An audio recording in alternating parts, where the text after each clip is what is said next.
When we flip a light switch, we expect instant light without ever thinking about what is actually going down inside the bulb. Then, suddenly and out of nowhere, the light cuts out and the bulb burns out, even though it was working perfectly just moments before. This super familiar scene actually tells a precise scientific story, starting from that golden tungsten filament, moving through the way metal expands and contracts, and ending in that inevitable moment when it finally snaps. Plus, modern bulbs are built totally differently, which really makes us appreciate the incredible precision in every single detail of this simple device we use every single day. We're starting off with the traditional light bulb, where the real secret lies in this super thin filament that looks just like a coiled thread. This filament is made from a metal called tungsten, and it was picked specifically because it has this incredible ability to handle heat over 3000 degrees Celsius without melting. It is honestly mind-blowing how this metal was designed with such a wild and unique property. So how does this tiny thread actually give off light? Basically, as the electric current flows through the filament, it hits some serious resistance, which turns that electrical energy into massive amounts of heat. This heat cranks up the filament's temperature until it starts glowing just like a hot coal, emitting a white or yellow light depending on how hot it gets. When you really think about that precise transformation from electricity to heat and then to light, you realize just how perfectly the laws of physics are put together. But this filament doesn't last forever. It actually starts getting weaker every single time we flip that switch on and off. For example, when the metal heats up, it expands, and when it cools down, it contracts. This constant expanding and contracting creates serious internal stress right in the structure of the metal. If this happens thousands of times, the filament starts losing its flexibility bit by bit. Over time, some parts of the filament actually become thinner than others, because that uneven expanding and contracting causes the metal atoms to slide around. If we looked at an old filament under a microscope, we would see super skinny areas that look just like a narrow neck. This natural thinning is basically the weak spot just waiting for the next thing to happen. Mars is home to the highest mountain ever discovered in the entire solar system, Olympus Mons. This massive volcano is basically 3 times taller than Mount Everest, reaching a staggering 22 kilometers high. Its base covers an area as big as the entire country of France, which just goes to show how much incredible volcanic activity was happening there in the distant past. So the filament snaps in a fraction of a second, almost like it's exploding from the inside. This is exactly why we see the bulb burn out so suddenly without any warning at all.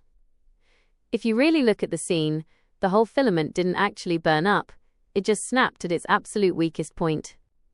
That break was basically the inevitable result of a gradual thinning process that had been going on for months or even years.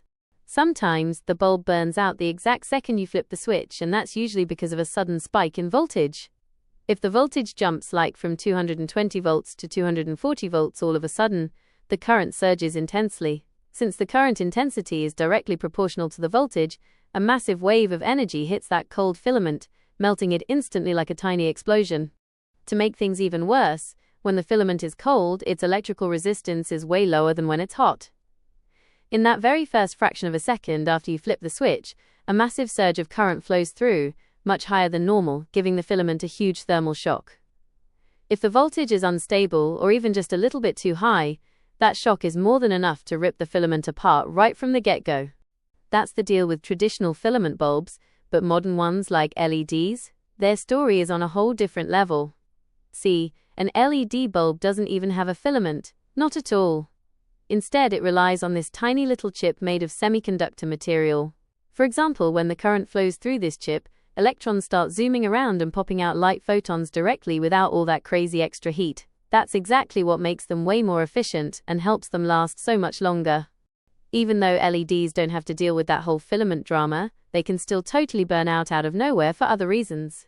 One major thing is just poor manufacturing quality, where some factories use cheap, low-grade materials or super messy soldering. Also, high heat is a massive threat to them. Even though they produce way less heat than traditional bulbs, if that leftover heat isn't dissipated properly, it slowly fries those delicate electronic components. And if an LED bulb gets hit with sudden spikes in the electrical voltage, its internal electronic circuit can be totally wrecked. See, the bulb has this tiny transformer inside that steps down the voltage and regulates the current. If a high voltage surge comes through, that transformer might burn out before it even has a chance to protect the chip. If we actually checked, we'd find that the bulb won't work, but the chip itself might still be perfectly fine. The whole problem is just in the electronics surrounding it. So what can we actually do to keep our bulbs glowing longer, whether they're old school or high-tech? First off, picking a bulb from a well-known high-quality brand is a total game-changer. Also, using a surge protector is a massive win because it shields your bulbs from those sudden nasty electrical shocks. For example, a surge protector literally soaks up that excess energy and bleeds it off as a tiny bit of heat, instead of letting it fry your filament or wreck your electronic circuits. Another pro tip: stop flipping your lights on and off a million times in a short burst. This just jacks up the number of those expansion and contraction cycles. If you need to light up a room for a few minutes and then plan to head back shortly, it's actually way better to just leave it on. See, a bulb's lifespan is often measured by how many times it's switched on, not just the total hours it stays lit. And honestly, that's something tons of people totally overlook. In the end, if we really think about the precision behind a light bulb's design, no matter the type, and see how every single material and element is placed exactly where it belongs with such wisdom, we'd realize the absolute greatness of the one who created these physical laws and wove them into the universe. Tungsten stands strong against crazy high heat. The glass surrounds the filament to keep it safe, and the gas inside stops the metal from burning up with oxygen. It's all perfectly harmonized just so we can have that warm, glowing light.